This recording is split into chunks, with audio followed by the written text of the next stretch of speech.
Hello बच्चों, आपका स्वागत है मेरे चैनल केमिस्ट्री बाय चेतन में। आज की वीडियो में हम सीखेंगे कि पोलर एप्रोटिक SN2 रिएक्शन को फेवर क्यों करता है एंड पोलर प्रोटिक सॉल्वेंट मेरा SN1 को फेवर क्यों करता है। तो बच्चों SN2 रिएक्शन में जो कि रेट है मेरा that depends on the strength and identity of nucleophile. तो हमें चाहिए कि न्यूक्लियोफाइल मेरा अच्छे से अटैक करे। तो ये मेरे दो एग्जांपल्स लिए हैं पोलर एप्रोटिक सॉल्वेंट के, एसीटोन एंड डाइमिथाइल सल्फोक्साइड। तो बच्चों जो मेरा पोलर एप्रोटिक सॉल्वेंट है वो करता क्या है, जो कैटायन वाला पार्ट है Na+ उसको तो अच्छे से सॉल्युबलाइज कर लेता है। कैसे? जो ये ऑक्सीजन पे लोन पेयर्स हैं ये इसको सोडियम प्लस को इस तरीके से घेर लेते हैं कि जो ये लोन पेयर्स हैं इसके साथ एक अट्रैक्टिव फोर्स बनाए। तो इसकी वजह से ये नेगेटिव पार्ट से पॉजिटिव पार्ट को सेपरेट कर सकते हैं। तो इससे मेरे पास बेनिफिट क्या हुआ कि जो मेरे पास न्यूक्लियोफाइल वाला पार्ट है, इस एग्जांपल में मैंने F- लिया, अब वो अटैक करने के लिए फ्री है, वो बहुत अच्छे से अटैक कर सकता है। इसीलिए SN2 रिएक्शन के लिए ये फेवरेबल है। बट जो पोलर प्रोटिक सॉल्वेंट्स हैं उनमें क्या होता है, मेरा हाइड्रोजन रहता है नॉर्मली, जैसे कि मिथेनॉल।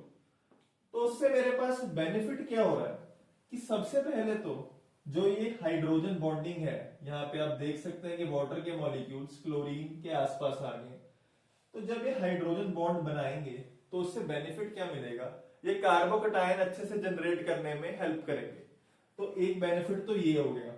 दूसरा, जो मेरा SN1 रिएक्शन है उसमें मेरे पास जो रेट है वो न्यूक्लियोफाइल की स्ट्रेंथ और आइडेंटिटी पे डिपेंड ही नहीं करता। तो इस वाले सिनेरियो में मुझे न्यूक्लियोफाइल फ्री नहीं भी होगा तो भी चलेगा।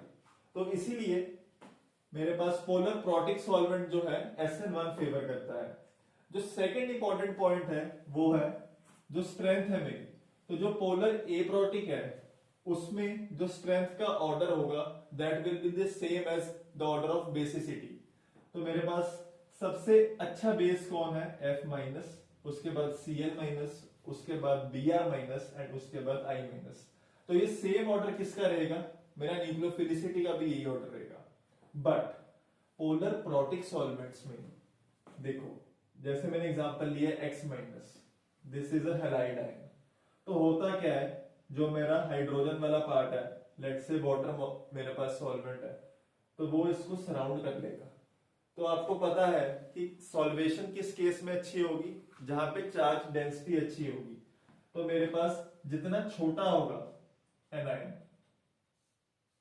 उसकी चार्ज डेंसिटी उतनी ही अच्छी होगी, पानी के मॉलिक्यूल्स उसको उतना ही अच्छा घेरेंगे।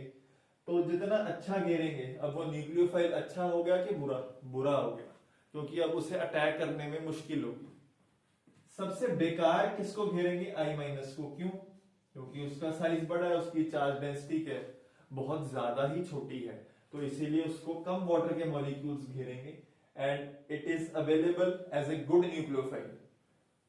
तो ये मेरा ऑर्डर किस में आ गया जी, पोलर प्रोटिक सॉल्वेंट में, एंड पोलर एप्रोटिक सॉल्वेंट में मेरा ये ऑर्डर है।